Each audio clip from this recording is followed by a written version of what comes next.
मुझे सबसे बड़ा संतोष ये हुआ कि मैंने एक ऐसा काम किया जो मैं कहता हूँ मेरी सबसे बड़ी संतोषजनक मैंने अपने आप को माना, और मैंने अपने आप को बहुत इस काम के लिए मैंने अपने आप को ये कहा कि मैंने ज़िंदगी में शायद कुछ इससे बढ़िया काम कभी नहीं किया।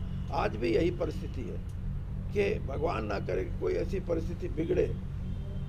आज अगर सरकार और किसान की बात सौहार्दपूर्ण वातावरण में बन जाती है, जो ट्रस्ट है वो बहाल होता है, ट्रस्ट एक दूसरे में आस्था, एक दूसरे की बातों में आस्था कायम होती है, तो वो हमारे देश के लिए आने वाले समय में बहुत अच्छा होगा। लेकिन बीजेपी उन्होंने एक जन जागरण अभियान शुरू करिए किसान आंदोलन में, तो बीजेपी के नेता मंत्री ये कह रहे हैं कि ये जो किसान है ये नहीं हो चुका वो तो बहुत दिन से प्रयास है ये। देखिए, कोई भी लेजिस्लेशन हो, सरकार का तो ये फर्ज होता है कि उसके जो फाइनल पॉइंट्स हैं उसके बारे में बात करे, लेकिन ये नहीं समझा जाना चाहिए किसान को पता नहीं, किसान को और भी उनसे भी ज़्यादा कुछ पता है। चौधरी साहब, हरियाणा में कांग्रेस पार्टी और इनेलो पार्टी, भूपेंद्र हुड्डा और अभय सिंह चौटाला ये कह रहे हैं कि दुष्यंत चौटाला को किसानों के मुद्दे पर सरकार से समर्थन वापस ले लेना चाहिए, इस्तीफा दे। भाई, ये तो भूपेंद्र सिंह हुड्डा ने और अभय ने बोल दिया और दुष्यंत ने फैसला करना है, तो वीरेंद्र सिंह क्या करेगा इसमें? सर, आप चौधरी वीरेंद्र सिंह भी पुराने नेता हैं जी, बहुत सीनियर हैं, तो इस तरह के मामले कैसे, क्या ऐसा लगता है कि हरियाणा की सरकार को गिराने का कुछ? नहीं, ऐसा देखो, बात यह है कि भूपेंद्र सिंह हुड्डा ने भी ऐसा ही किया था कि 6 एमएलए में से 5 लेके अपनी मेजॉरिटी बना ली और वो 5 साल तक चलाई, चाहे स्पीकर के यहाँ भी पिटीशन हुआ, कोई रिजल्ट नहीं निकला। 3 महीने जब इलेक्शन के बचे तब रिजल्ट निकलने शुरू हो गए।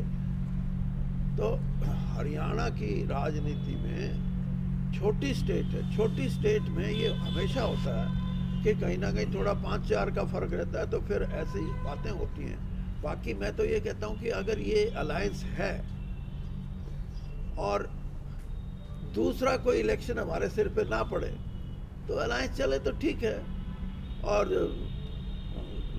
लोग इसका फैसला वो तो रिकॉल का तो यहाँ अगर क्या है बीच में, अगर ये समझौता है तो हाँ, अगर मतलब समझौता नहीं है इनका, समझौता क्या नहीं है? नहीं, आपने कहा अगर ये समझौता है तो 5 साल चले। अगर नहीं, मैंने कहा अगर ठीक ठाक है तो चले, और नहीं ठीक है तो अपने से थोड़ा रुकेगा, अपने आप ही हो जाएगा। तो लेकिन आम जो धारणा ये है कि ये अलायंस, वैसे तो 7 एमएलए इंडिपेंडेंट भी थे, अगर उन 7 से इंडिपेंडेंट का तो होता ही है कि भाई जब सरकार बनेगी तो उसके साथ रहेंगे, लेकिन उससे अलग हटके 10 आदमियों की सपोर्ट ली, तो क्यों ली? इसीलिए कि हम मेजॉरिटी नहीं ले सके। भूपेंद्र सिंह हुड्डा को 40 इसलिए मिले 67 से 40 के नंबर वन हरियाणा, हमारे को 40 इसलिए मिले 75 पार। तो हरियाणा की पॉलिटिक्स में हमेशा, मैं आपको एक और बड़ी इंटरेस्टिंग फिगर बताता हूँ, 75% रिजल्ट ऐसे हैं हरियाणा असेंबली में जब से चुनाव हुए हैं जिसमें जीतने हारने का फैसला 1 वोट से लेकर 2000 वोट के बीच में। तो छोटी स्टेटों में ऐसा होना संभव है। बाकी अगर हमारे पार्टी जो सत्तासीन पार्टी है और हमारे जो साथी हैं, सहयोगी हैं, वो इस अलायंस को चला सकते हैं तो वेल एंड गुड, लेकिन मेरे को लगता है कि लोगों का प्रेशर, कोई भी राजनीतिक दल हो, आज उन पे प्रेशर तो है।